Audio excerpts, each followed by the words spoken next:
आज हम बिंदु समुच्चय के अंदर आंतरिक बिंदु पढ़ेंगे। इससे पहले वाले वीडियो में सीमा बिंदु और सीमा बिंदु से रिलेटेड था समृद्ध समुच्चय और उससे रिलेटेड दो थ्योरम पढ़ी थी अपन ने।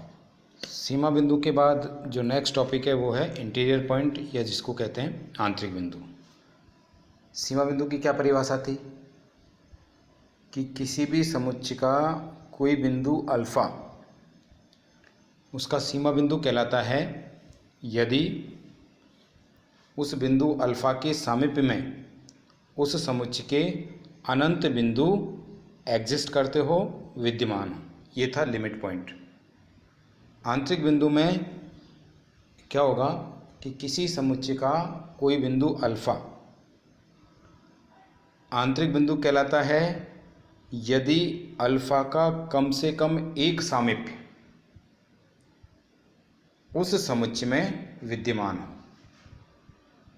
उसमें उल्टा था कि बिंदु के सामीप्य में उस समुच्चय के अनंत बिंदु विद्यमान हो, और इसमें यह कि उस बिंदु का कम से कम एक सामीप्य ऐसा होना चाहिए जो पूरा का पूरा उस समुच्चय के अंदर अंतर्विष्ट हो, तो वो समुच्चय वो बिंदु उस समुच्चय का आंतरिक बिंदु कहलाता है।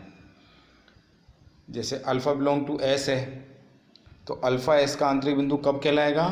जब अल्फ़ा का सामीप्य की परिभाषा पहले लिखवा चुके हैं, alpha minus epsilon, alpha plus epsilon open interval, ये पूरा किसके अंदर हो? एस के अंदर हो, जहाँ पर एप्सिलॉन स्वैच्छिक अचर है।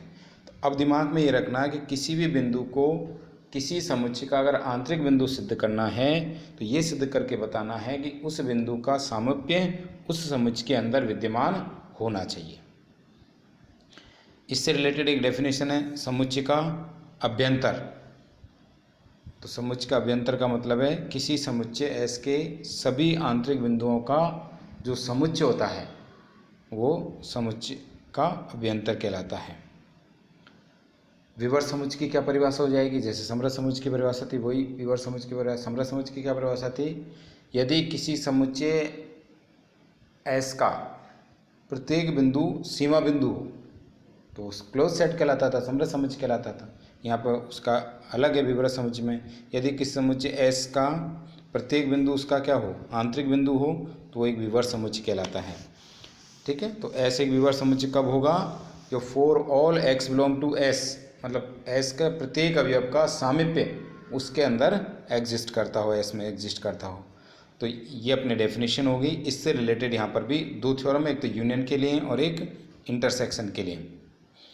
तो यूनियन की थ्योरम 2.7 है कि विवर्त समुच्चयों के प्रत्येक समुदाय का संघ भी, मतलब यूनियन भी एक विवर्त समुच्चय होता है। वहाँ पर अपन ने पढ़ा था सीमित संख्या में समृद्ध समुच्चयों का संघ भी समृद्ध समुच्चय होता है। इसमें समुच्चयों का समुदाय लेना है और उसका यूनियन को भी विवर्त समुच्चय सिद्ध करना है। तो यहाँ पर एस एन अपन ने ले लिया, एन बिलोंग टू एन, इसमें S1 S2 S3 S4 सारे समुच्चय हैं। कैसे समुच्चय ले रहे हैं? विवर्त समुच्चयों का एक समुदाय ले रहे हैं। अब सिद्ध ये करना है कि इन सब का यूनियन, तो उस यूनियन को अपन एस से यहाँ पर शो कर रहे हैं कि S equals to union n belong to n S n, मतलब इन सब का संघ जिसको एस के बराबर माना है, इसको भी क्या सिद्ध करना है? विवर्त समुच्चय सिद्ध करना है। अब विवर्त समुच्चय सिद्ध करने के लिए क्या सिद्ध करेंगे कि एक बिंदु, मतलब ये सिद्ध करेंगे अपन कि इस समुच्चय एस का प्रत्येक बिंदु क्या होना चाहिए? आंतरिक बिंदु होना चाहिए। तो इसका कोई बिंदु अपन लेंगे और उसको आंतरिक बिंदु सिद्ध करेंगे। ये पूरी थ्योरम है। तो जैसे x बिलोंग टू मैंने s लिया, अब इस x को मुझे आंतरिक बिंदु सिद्ध करना है, तभी अपन कहेंगे कि s का प्रत्येक बिंदु आंतरिक बिंदु, इसलिए समृद्ध हो जाएगा। तो x किस में से ले रहे हैं? s में से। s किसका यूनियन है? S1 S2 S3 Sn का। जब अपन कह रहे हैं कि x s में से है, इसका मतलब x या तो S1 में से, S2 में से, S3 में से, किसी न किसी में से है।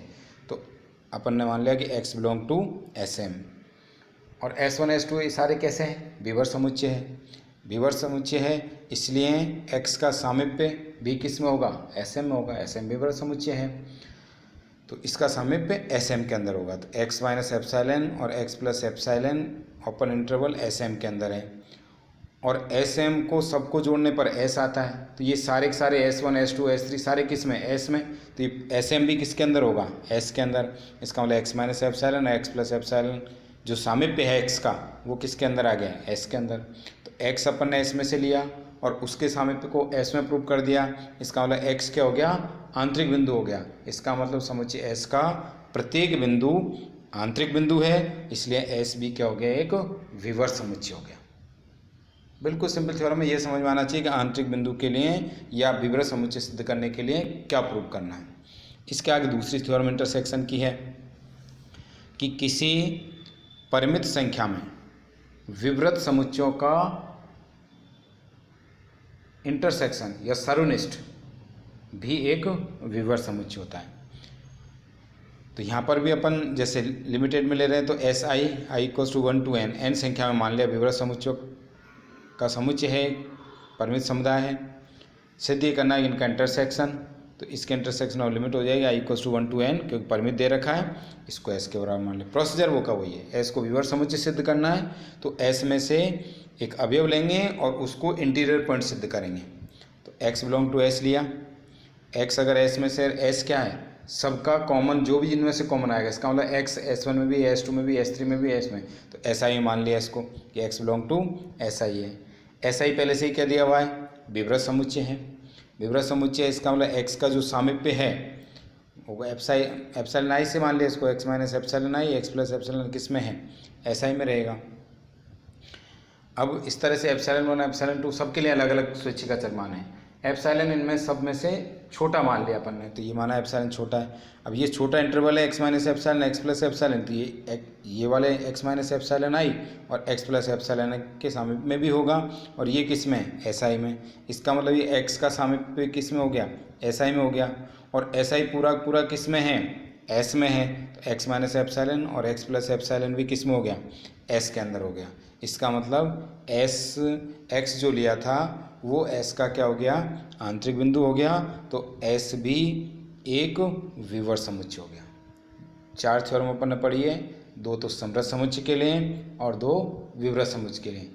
चारों थ्योरम इंपॉर्टेंट है, चारों एक एक बार एग्जाम में आ चुकी है सारे के सारे। मेरे हिसाब से क्लियर हो गया होगा। नेक्स्ट वीडियो में उसके आगे पढ़ेंगे।